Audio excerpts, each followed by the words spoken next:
The hospital corridors echoed with Zariah Mitchell's desperate footsteps as she rushed toward the pediatric wing, her heart hammering against her ribs with each stride.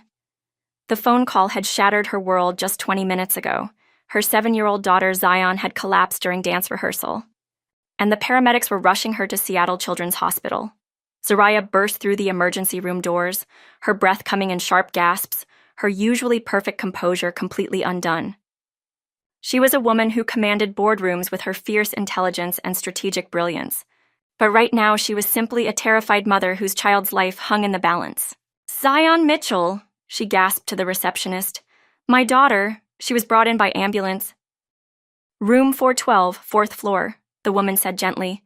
"The elevator is just—" But Zariah was already running toward the stairs, taking them 2 at a time, her designer heels clicking frantically against the linoleum.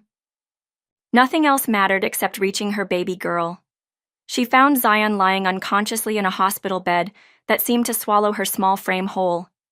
Machines beeped ominously around her, and her normally vibrant dark skin had taken on an ashen grayish tone that made Zariah's knees nearly buckle. "Oh, baby," she whispered, rushing to Zion's bedside and gently taking her daughter's hand. The little fingers were cold, so much colder than they should be. "Ms. Mitchell?" A tall man in a white coat approached with a clipboard and a grave expression that made Zariah's stomach drop. "I'm Dr. Harrison Wells. We need to talk about your daughter's condition." Zariah's world seemed to tilt sideways as Dr. Wells explained that Zion had a rare blood disorder, something called diamond black fan anemia, that had suddenly activated. Her bone marrow had essentially stopped producing healthy red blood cells, and without immediate intervention, her condition would become critical within hours. "She needs a blood transfusion," Dr. Wells continued, his voice gentle but urgent. "But Zion has an extremely rare blood type, AB negative with the Diego positive antigen. It's found in less than 1% of the population." "There has to be someone," Zariah said desperately. "Somewhere. Someone has to match." "We've contacted every blood bank on the West Coast," Dr. Wells replied. "Ms. Mitchell, I need to ask about family members. Do you know anything about Zion's father's blood type? Any genetic markers that might help us narrow the search?"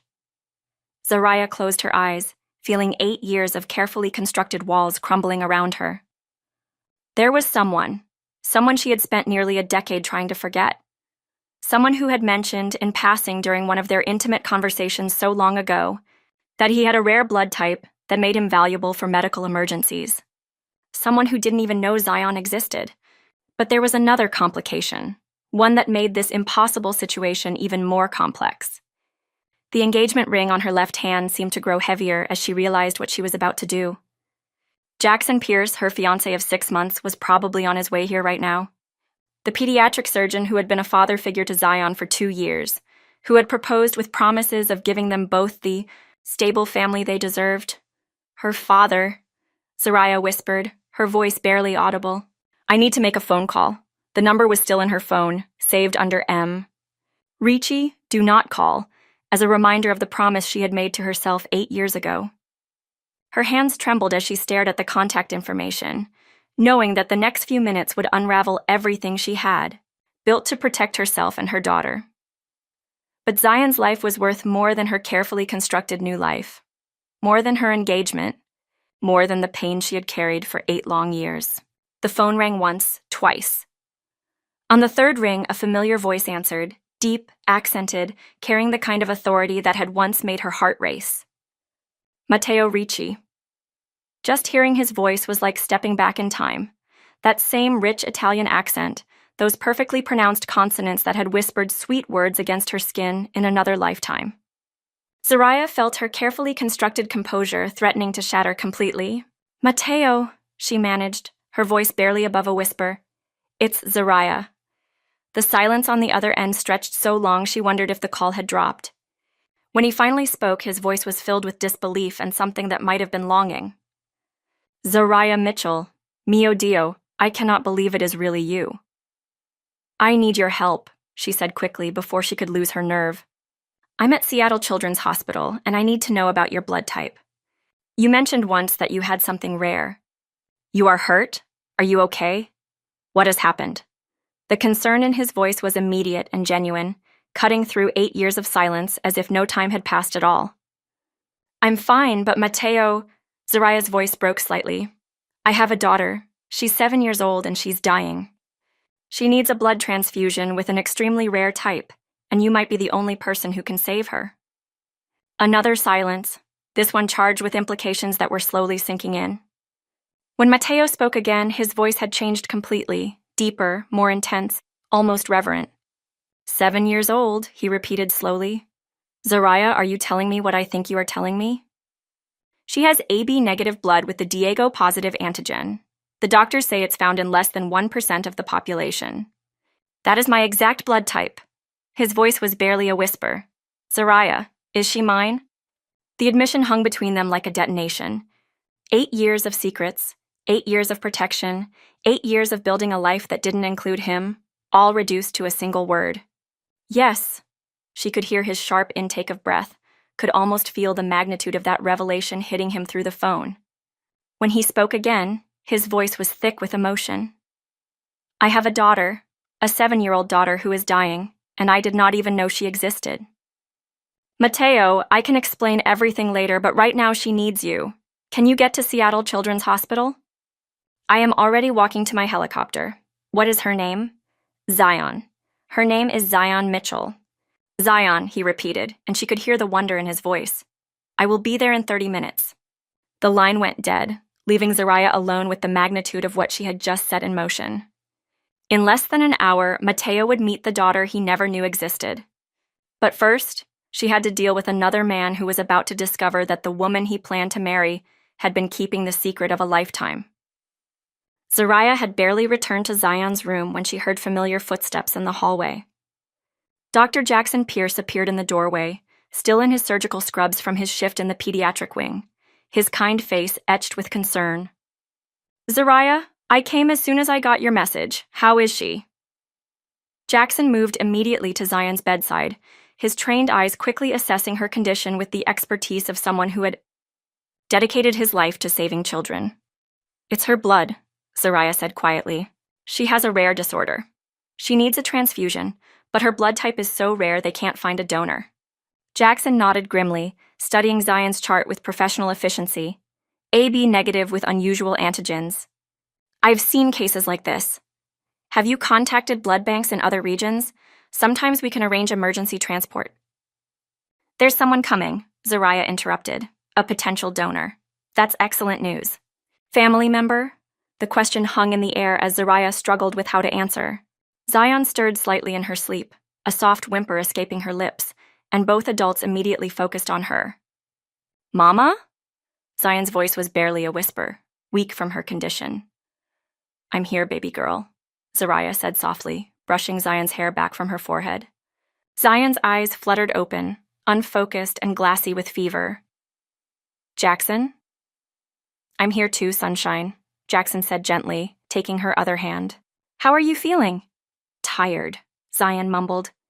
Everything hurts. The doctors are going to make you feel better very soon, Zariah promised. Zion nodded weakly and closed her eyes again, drifting back into the restless sleep that had become her body's way of conserving energy. Zariah, Jackson said quietly, you didn't answer my question. Who's the donor? Before she could respond, the sound of hurried footsteps echoed in the hallway, followed by the kind of commanding presence that preceded important people. Zariah's heart stopped as Mateo Ricci appeared in the doorway. He looked exactly the same and completely different. Still devastatingly handsome at 36, still possessed of that commanding presence that made everyone else seem smaller by comparison.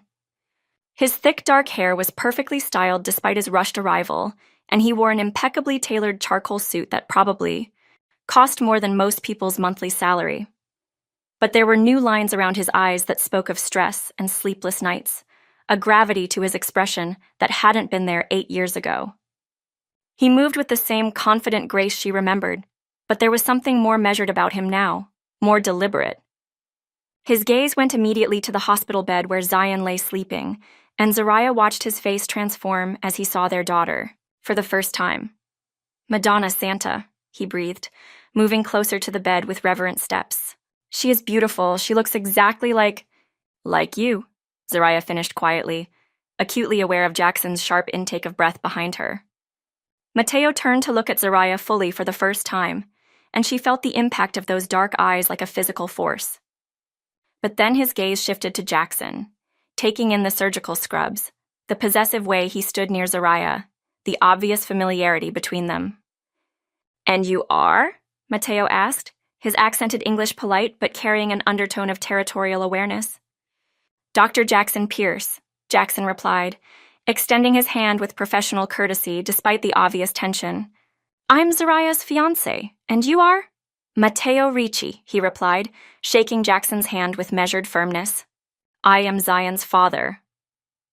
The words hit the room like a physical blow. Jackson's face went through a series of expressions: confusion, realization, betrayal, and finally a kind of stunned comprehension. "Father," Jackson repeated slowly. "Her biological father." "Her father," Mateo corrected firmly, the distinction clear in his tone. "The father she's never met," Jackson continued, his voice carefully controlled. "The one who wasn't in the picture?" "The one who did not know she existed," Mateo replied, his eyes never leaving Zaraya's face. "Until 20 minutes ago." The accusation in his voice was unmistakable, and Zaraya felt the weight of 8 years of secrets crashing down on her.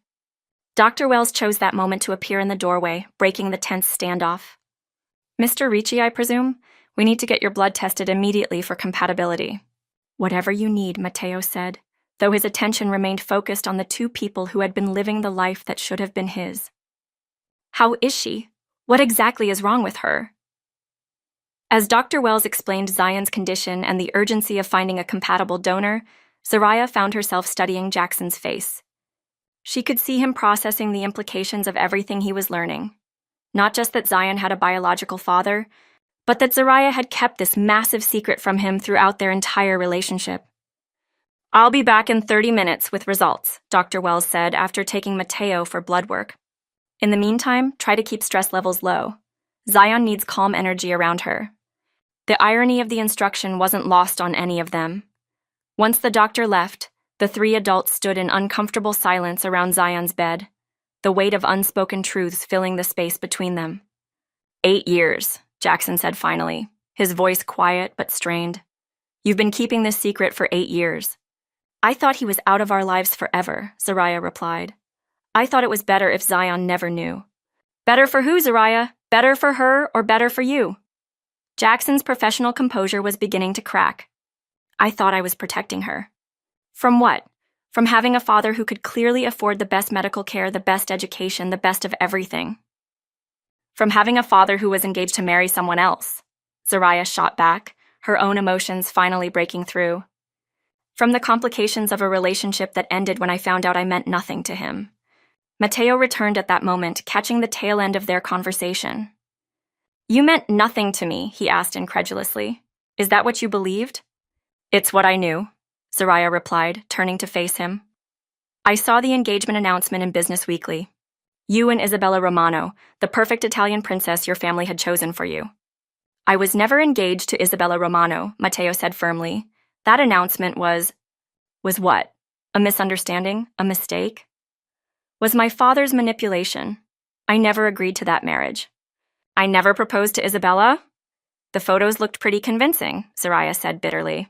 "The two of you at romantic dinners, at charity galas, her wearing what looked suspiciously like an engagement ring." Mateo's face darkened. "What photos?" "The ones Isabella showed me. The ones where you looked very much like a man in love, planning a future that didn't include the naive American girl you'd been slumming with." "Isabella came to see you?" "She came to my apartment the day after the engagement announcement. She had photos, Mateo. Photos of you kissing her, holding her, looking at her the way I thought you looked at me." Mateo's expression shifted from confusion to dawning horror. "What did she say to you?" "She said that you had been amusing yourself with me while your real life was being arranged. That you were too polite to break things off directly, so you had asked her to deliver the message. That I should disappear quietly and save everyone the embarrassment. And you believed her. The photos were pretty convincing, and when I tried to reach you after she left, your assistant said you were in meetings all day. Then the next day, you were flying to Milan for family business. I was flying to Milan to tell my family I was not marrying Isabella. I was going to announce my intention to propose to you. The revelation hit the room like a physical blow.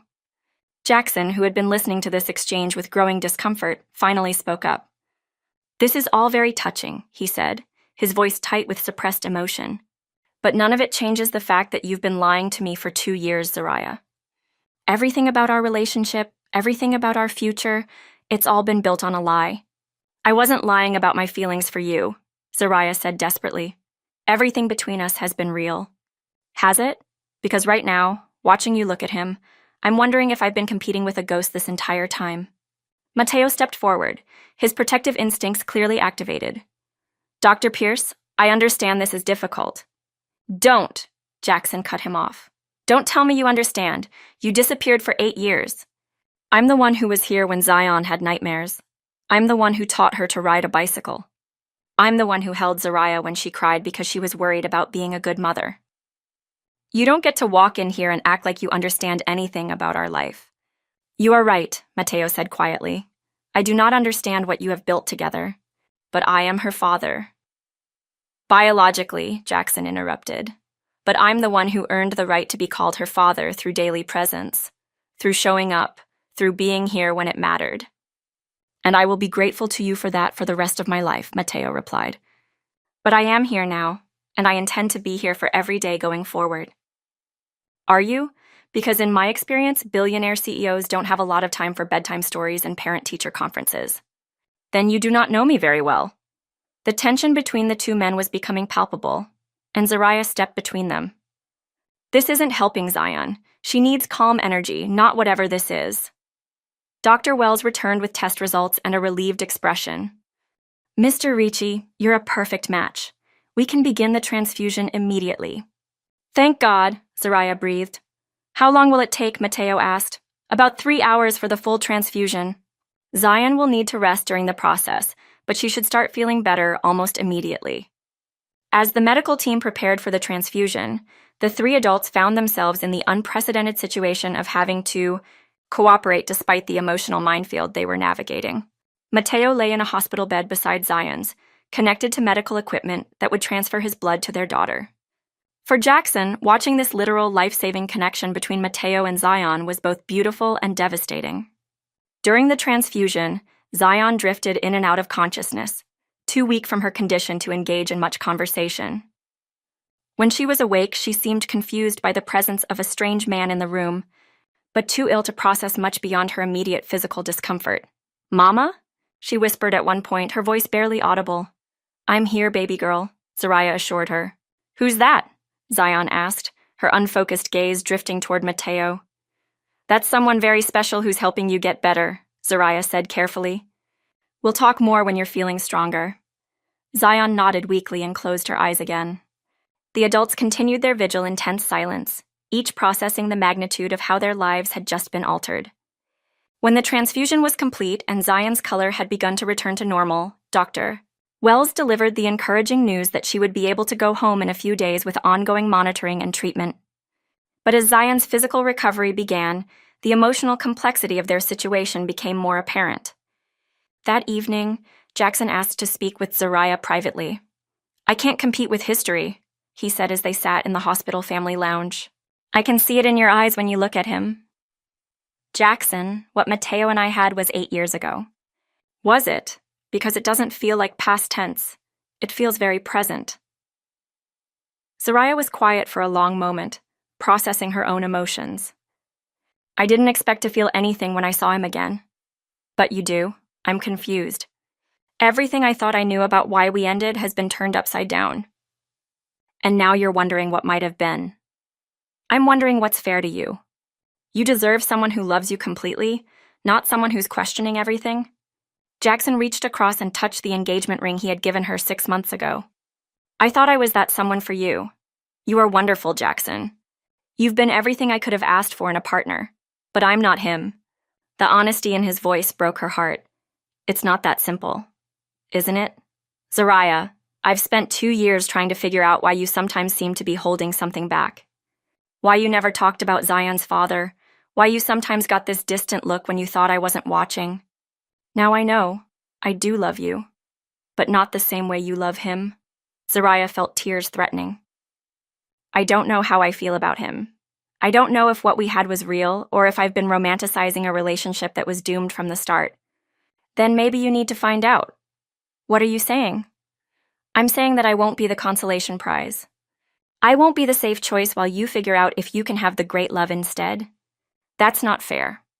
What's not fair is that you accepted my proposal while still being in love with another man. I wasn't in love with him when I accepted your proposal. I thought I was over him. And now? Now I don't know anything anymore. 3 days later, Zion was released from the hospital with dramatic improvement in her condition and a complex new family dynamic that no one quite knew how to navigate. Matteo had taken a suite at a nearby hotel, refusing to return to Milan until he was sure of his daughter's recovery and had figured out his place in her life. The first real conversation between Matteo and Zion happened at Zariah's house, 2 days after her discharge. Zion was still weak but alert, sitting on the living room couch with her art supplies, trying to process everything that had happened. "Mama," she said as Zariah brought her lunch, "can you tell me about the man who helped me in the hospital?" Zariah glanced toward the kitchen, where both Matteo and Jackson were helping with meal preparation in a strained attempt at normalcy. "What would you like to know? Is he really my daddy, my birth daddy?" "Yes, sweetheart. He is. Why didn't I meet him before?" "Because it was complicated. Sometimes grown-ups make mistakes that keep families apart." Zion considered this with 7-year-old logic. "Was he far away?" "Very far away." "But he came when I was sick?" "He came as soon as he found out you needed help." "That's good. That's what daddies are supposed to do." Matteo appeared in the doorway at that moment, carrying a cup of tea for Zariah. "May I sit with you?" he asked Zion gently. Zion studied his face with the direct curiosity of a child. "You look like me." "I do. We have the same eyes and the same hair, and the same blood." "Yes, and the same blood. What's your name again?" "Matteo. But you can call me whatever feels comfortable." "Where do you live?" "I have houses in different places, but right now I'm staying close to here so I can visit with you." "Do you want to see my pictures? I draw a lot. I would love to see your pictures." For the next hour, Zion showed Matteo her artwork with the pride of a child sharing her most precious possessions. Zariah watched from the kitchen, marveling at how naturally they connected despite the circumstances. Jackson, however, watched with increasing discomfort as he observed the obvious resemblance between father and daughter. The way Zion responded to Matteo's presence. The way Matteo looked at her with wonder and instant love. "She looks happy," Zariah observed quietly. "She looks like she's found something she didn't know she was missing," Jackson replied, and his tone carried more pain than he probably intended. That evening, after Matteo had returned to his hotel, Jackson and Zariah had the conversation they'd been avoiding. "I can't do this," Jackson said as they cleaned up the dinner dishes. "I can't pretend that everything is normal while we figure out this situation." "I'm not asking you to pretend." "Yes, you are. You're asking me to be patient while you explore your feelings for another man. You're asking me to maintain our engagement while you decide if you want to be with your daughter's father instead. I'm asking you to give me time to process everything that's happened." "Time to what? To compare us? To see which one of us measures up better as a partner and father?" Zariah stopped drying the plate in her hands. "That's not what I'm doing, isn't it?" "Zariah, I've been watching you for 3 days. I've seen the way you look at him when you think no one's watching. I've seen the way you respond when he speaks, and I've seen the way Zion lights up around him in a way she's never lit up around me. Zion loves you. Zion is grateful to me. There's a difference. But with him, she has this instant connection. This recognition, and so do you." Zariah set down the plate and turned to face him. "Jackson, you've been more than I could have asked for. You stepped into our lives and made us a family." "But I didn't make us a family. I was a placeholder until her real father showed up." "That's not true. Look me in the eyes and tell me you're not questioning our engagement. Tell me you're not wondering what your life would look like with him instead of me." Zariah met his gaze and he saw the truth she couldn't voice. "I thought so," he said quietly.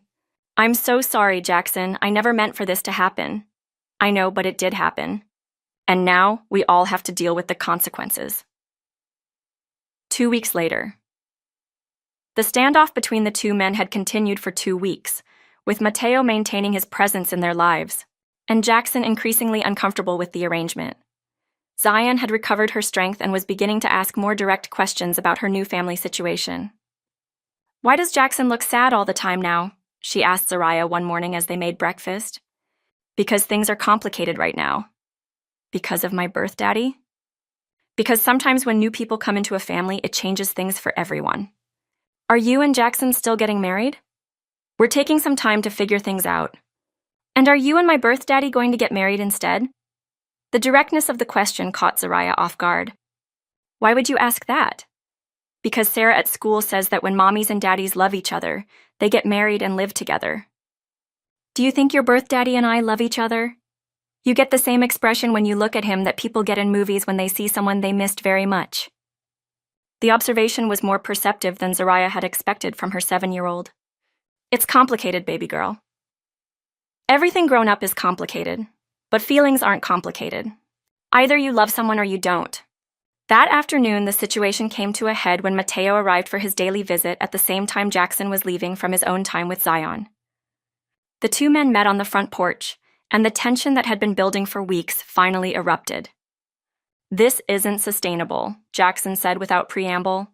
"We can't keep doing this dance where we're both pretending to have equal claim to this family." "I am not pretending anything," Mateo replied. "I am Zion's father. That is not negotiable. And I've been her father figure for 2 years. That means something too. It means everything. And I will always be grateful to you for being there when I could not be. But I am here now. For how long? Until your business calls you back to Milan? Until the novelty of having a daughter wears off?"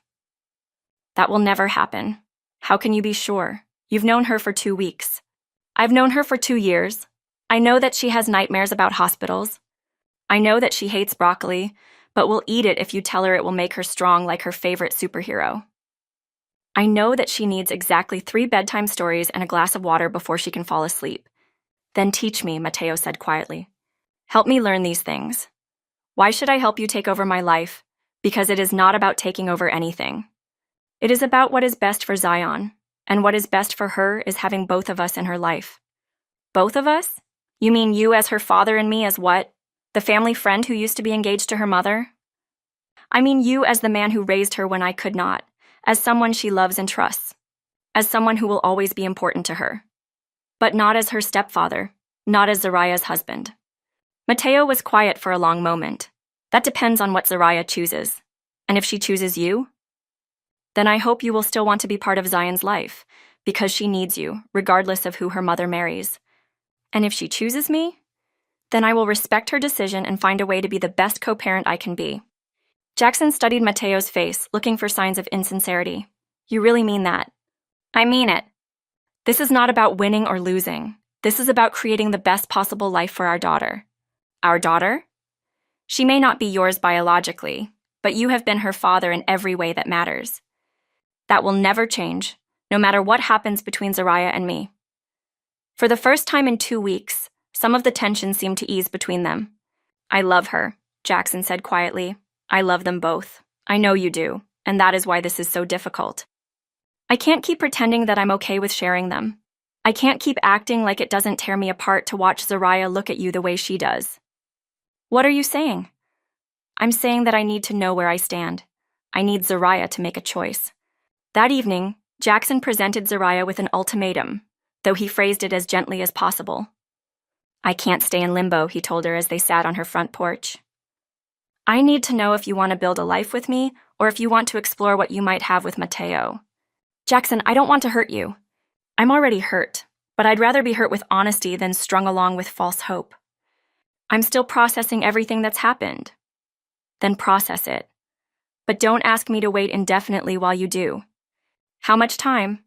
"I don't know, but not much, because every day that passes with this uncertainty is a day I could be moving forward with my life instead of being stuck in someone else's love story. What if I'm not sure? What if I need more time?" "Then that's your answer. If you were sure about us, about our future, you wouldn't need time to figure it out." The truth of his words hit her like a physical blow. "I do love you," she said desperately. "I know you do, but you love him more. You love him differently, and that's something I can't compete with." Maybe love isn't the only thing that matters. Maybe stability and compatibility and shared values matter too. They do matter, but they're not enough if your heart belongs to someone else.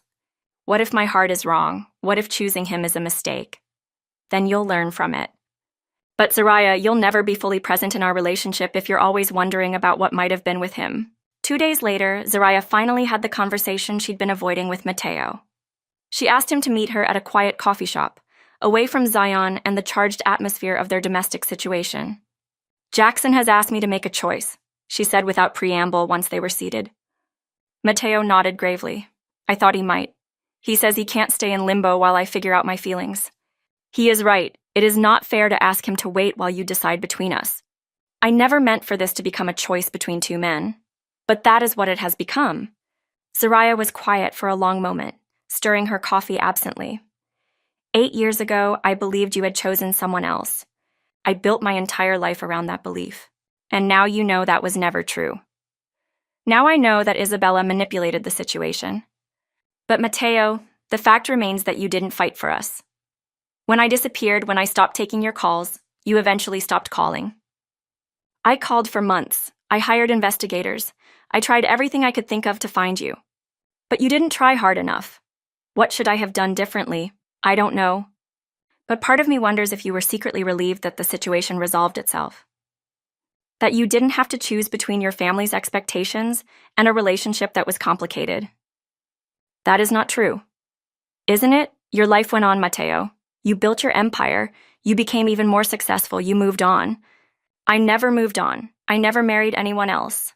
I never found what I had with you with anyone else. But you also never came back to America looking for me. You never tried to contact my friends or family. Because I thought you had made your choice. I thought you wanted nothing to do with me. And I thought you had made yours. They sat in silence for a moment, both processing the weight of 8 years of misunderstanding. What are you asking me, Zariah? I'm asking if what we had was real enough to build a future on, or if we're both just romanticizing something that was never meant to last. What do you think? I think I'm terrified of making the wrong choice. Jackson represents security, stability, the life I've built for myself and Zion. You represent uncertainty, passion, yes, but also complications I'm not sure I'm ready to handle. What complications? Your family, for one. Your world. The fact that your life is international and mine is here in Atlanta. My family adores Zion already. They call every week to check on her. My mother is planning to visit next month. What about your business obligations? Your life in Milan? My business can be run from anywhere. My life is wherever you and Zion are. You say that now, but what happens when the reality of domestic life sets in? When it's not dramatic hospital visits and getting to know you moments, but mundane daily routines? Then I will learn to love the mundane daily routines. Zariah, I have spent 8 years traveling the world, building an empire, experiencing everything money can buy. None of it made me as happy as watching Zion show me her artwork last week. And what about me? What about us? Mateo reached across the table and took her hand, the first time he had touched her since that day in the hospital. What about us? I love you. I have loved you for 8 years, through your absence, through not knowing where you were or if you were safe. I love you more now, seeing the incredible woman you have become, the amazing mother you are. Love might not be enough. What else do you need? I need to know that you won't run when things get difficult. I need to know that you'll choose us over family pressure or business obligations. I need to know that this isn't just about reclaiming something you thought you'd lost. How can I prove that to you? I don't know. Maybe you can't. Maybe some things have to be taken on faith. Are you willing to take that leap of faith? Zariah looked at this man who had once been everything to her, who could be everything to her again. I'm scared, Mateo. I'm scared of disrupting Zion's life for something that might not work. I'm scared of hurting Jackson for something that might be a fantasy. And I'm scared of losing you again. Of losing her, but I'm more scared of not trying. What would we even be trying? A long-distance relationship while you're in Milan half the time? No, a life together. Here in Atlanta, where you've built your business and Zion has her school and her friends. You would move here, permanently? I would move anywhere to be with you. What about your heritage? Your family's expectations that you'll eventually return to Italy to run the European operations. My heritage includes my daughter now. My family includes you and Zion. My future is wherever that future is brightest.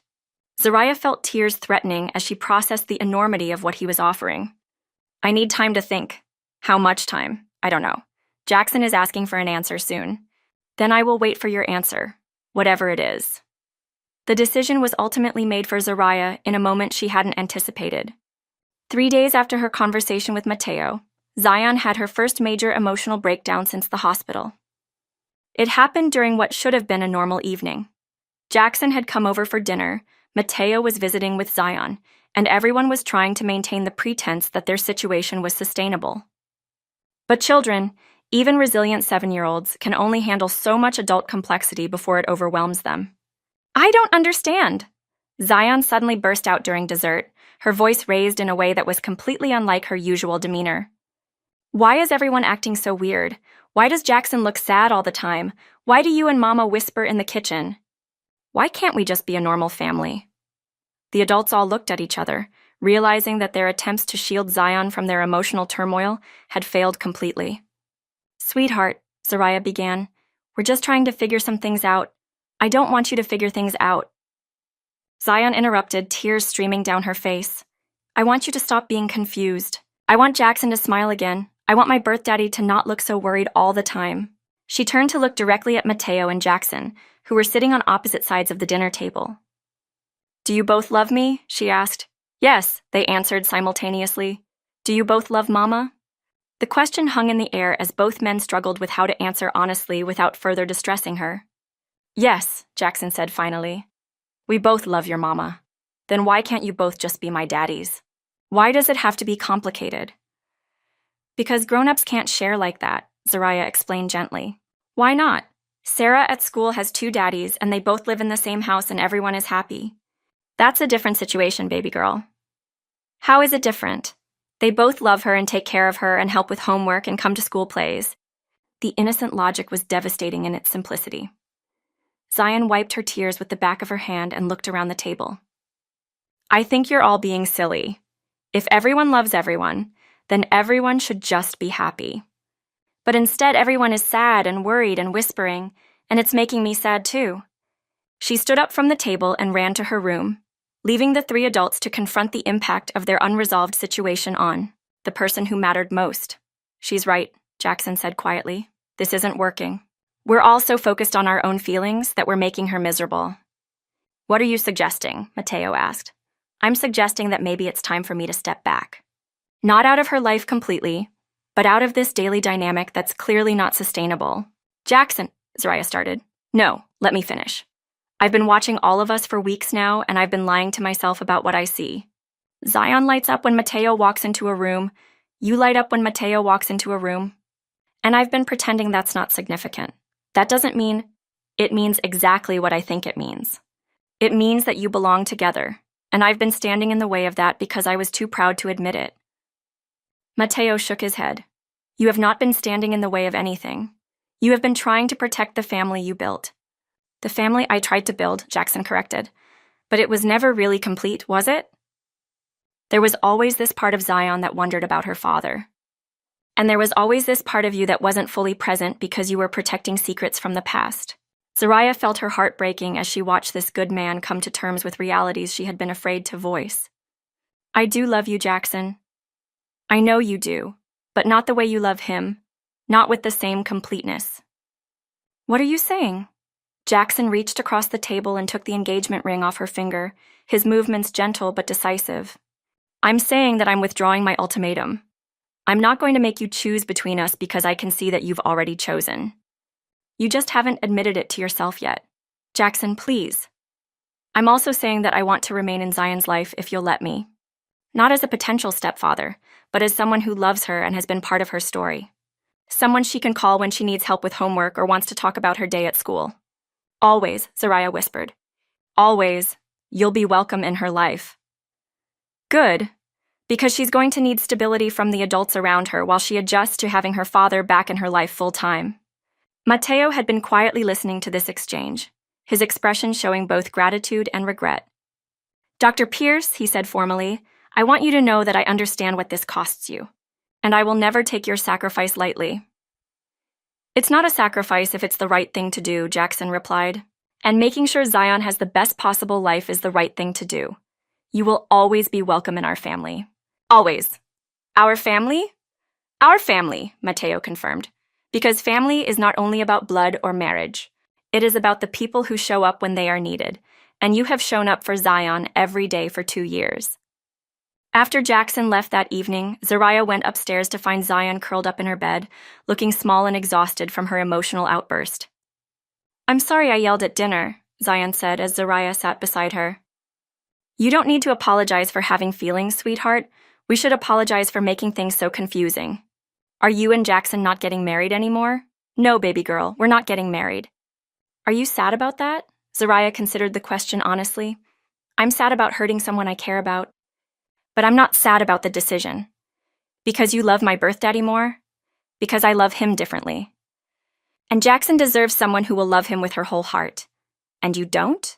I thought I did, I wanted to, but my heart belongs to your father, my birth daddy. He's not just your birth daddy anymore, Zion. If you want him to be, he can just be your daddy. Your full-time everyday, living here with us daddy." Zion's eyes widened. He would want that? He wants that more than anything. What about Jackson? Will he still be my friend? He will always be your friend. He will always care about you and want to know how you're doing. But he won't live here anymore? No, sweetheart. He won't live here anymore. Zion was quiet for a moment, processing this new reality. Will my daddy live here? In this house? If that's what you want, if that's what feels right to you? I want that. I want him to read me bedtime stories and help with my homework and come to my school play. Then we'll make that happen. Mama? Yes, baby girl? I love Jackson, but I love having my real daddy here more. That's okay. Love doesn't have to be the same for everyone, and having your real daddy here doesn't mean you love Jackson any less. Will you marry my daddy? I think I probably will. Good, because then we'll be a real family officially, not just in our hearts. 6 months later, the transition had been gentler than anyone had expected. Mateo had moved into the house gradually, first staying in the guest room a few nights a week, then more frequently, until it became their natural routine. Jackson had kept his promise to remain in Zion's life. He took her to pediatric conferences at the hospital, helped with science projects, and maintained the caring relationship they had built. It was different now, but it worked because everyone involved prioritized Zion's emotional well-being. The adjustment period had its challenges. Zion occasionally had moments of confusion about the change in their family structure. Mateo had to learn the rhythms of domestic life, the patience required for homework help and bedtime routines. Zariah had to relearn how to be part of a couple, how to share decisions and space with someone after years of independence. But the foundation was solid in a way it had never been with Jackson. The chemistry between Mateo and Zariah was undeniable. But more than that, they were building something based on truth instead of the careful omissions that had characterized her previous relationship. She's adjusted remarkably well, Zariah observed one evening as they watched Zion paint in her art corner.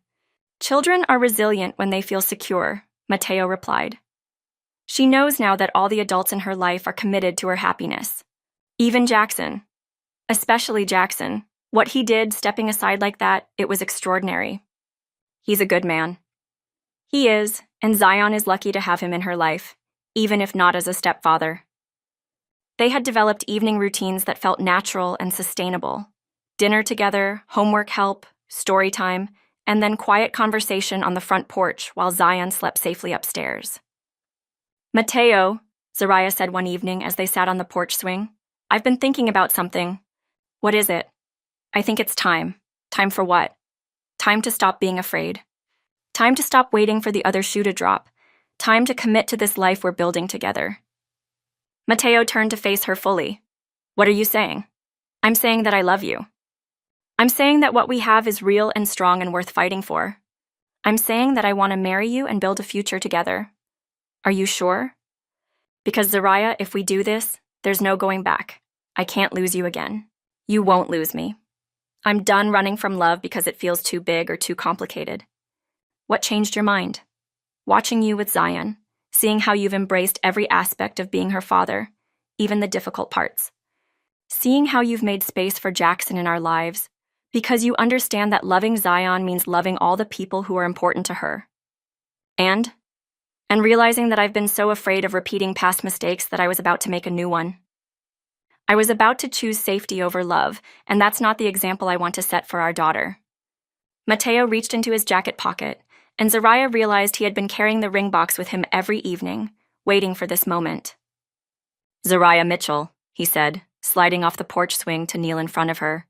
"Will you marry me?" Not because we have a child together, not because it's the practical thing to do, but because we choose each other every day. "Yes," she said without hesitation. "Yes, I'll marry you." As he slipped the ring onto her finger, they heard familiar applause from the upstairs window. "I told you love finds a way," Zion called down to them. "And true love always has a happy ending." 1 year later, they were married on a perfect spring day in the garden behind their house, surrounded by friends, family, and everyone who had supported their complicated journey back to each other. Zion served as maid of honor, wearing a dress she had designed herself and carrying a bouquet of flowers she had painted on, canvas rather than picking from a garden. In a gesture that spoke to the maturity and generosity of everyone involved, Jackson walked Zariah down the aisle, not as a rejected suitor, but as the friend who had helped her become ready for this moment. "Take care of them," he whispered as he placed Zariah's hand in Mateo's. "Always," Mateo promised. Mateo's parents had flown in from Milan, completely charmed by their granddaughter and full of regret for their past interference in his happiness.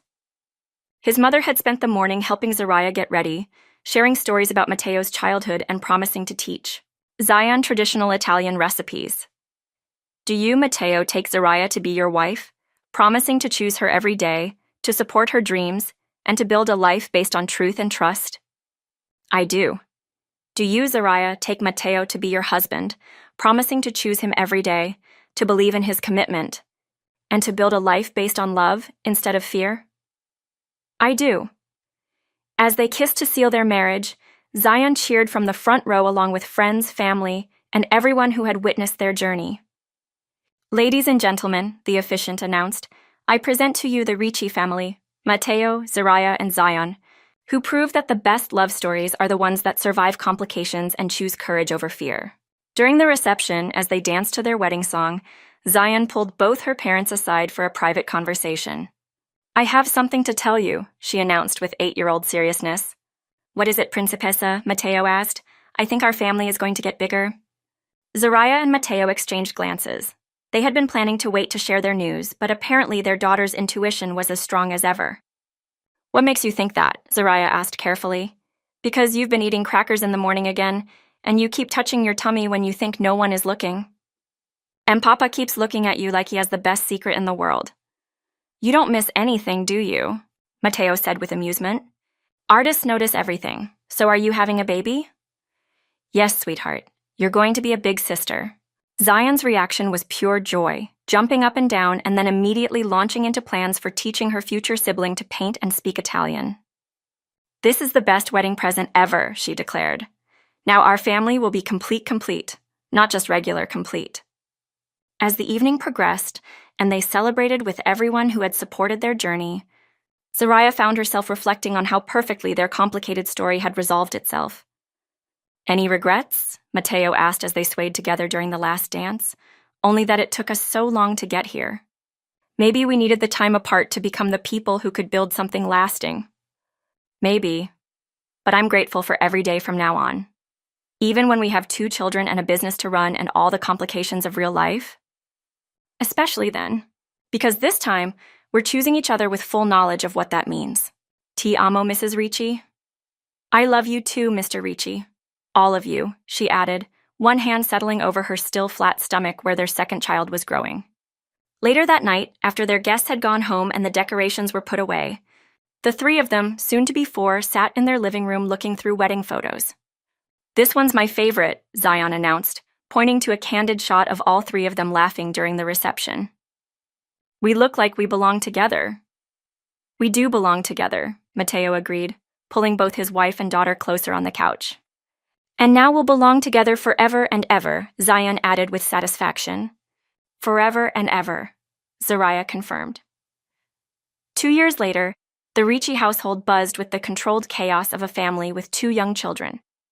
Zion, now 9, had embraced her role as big sister to 2-year-old Marco, with the same artistic intensity she brought to everything else. "Papa, Marco got paint in his hair again," she announced one Saturday morning as she helped her little brother with his first attempts at finger painting. "Did he eat any of it this time?" Matteo asked, looking up from the Italian lesson he was conducting with both children. "Only a little bit. I stopped him before he ate the blue." "Blue is not good for the digestion," Matteo agreed solemnly, earning a giggle from Zion.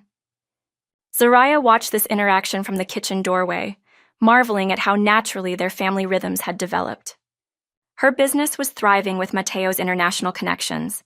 His company had established a permanent Atlanta headquarters, and they had created exactly the life she had once been afraid to believe was possible.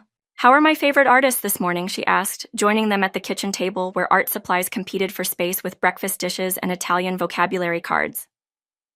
"We're teaching Marco to say sorella," Zion reported proudly. That means sister in Italian. "Sorla!" Marco attempted, clapping his paint-covered hands together. "Close enough," Matteo declared, sweeping his son up for a hug despite the paint transfer this would cause to his shirt. "Jackson is coming for lunch," Zariah mentioned. "He wants to see Marco's latest masterpieces." True to his word, Jackson had remained an important part of their extended family. He had married his pediatric nurse colleague the year before, and they were expecting their first child together. The complexity of their situation had evolved into something that worked for everyone involved. "Is Aunt Sarah coming too?" Zion asked, using her chosen name for Jackson's wife. "She is. She wants to ask you about painting something for the baby's room." "I have so many ideas," Zion exclaimed, immediately launching into detailed plans for nursery artwork. Later that afternoon, as both children napped and the adults sat on the back deck with coffee, Zariah reflected on the journey that had brought them all to this peaceful moment. "Do you ever think about how different things might have been?" she asked Matteo as they watched clouds drift across the Georgia sky. "If Isabella had not interfered? If I had found you sooner? If any of it had happened differently? Sometimes, but then I think that maybe everything happened exactly as it needed to." "How do you figure?" "Maybe you needed those years to become the strong, independent woman you are today. Maybe I needed them to learn that success means nothing without people to share it with. Maybe Zion needed to experience different types of love so she could appreciate having both Jackson and me in her life." That's a very philosophical way to look at 8 years of separation. It is the only way I can look at it without regretting the time we lost. And now we have the rest of our lives to make up for lost time. From inside the house came the sound of Marco waking from his nap, followed by Zion's voice reading him a story in a mixture of English and Italian. "Our children are going to grow up bilingual and bicultural," Zariah observed. "They're going to have opportunities we never dreamed of. They are going to grow up knowing they are loved completely by everyone in their extended family," Matteo added. "That is the greatest gift we can give them. Even the complicated parts of our family, especially the complicated parts, because they will learn that love comes in many forms, and that families are built not just by biology, but by choice and commitment." As if summoned by their conversation, Zion appeared on the deck with Marco on her hip, both children paint-splattered and happy. "Mama, Papa, Marco learned a new word," she announced proudly. "What word?" Zariah asked. "Familia," Marco said clearly, his 2-year-old pronunciation making the Italian word sound like music. "Family," Matteo translated unnecessarily, his voice thick with emotion. "He knows what it means," Zion added. "It means all the people who love you and take care of you and help you grow."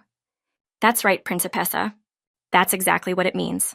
As evening approached, and they prepared dinner together, a chaotic process involving 2 children, multiple languages, and the kind of joyful noise that comes from a house full of love, Zariah felt the deep contentment that comes from being exactly where you belong.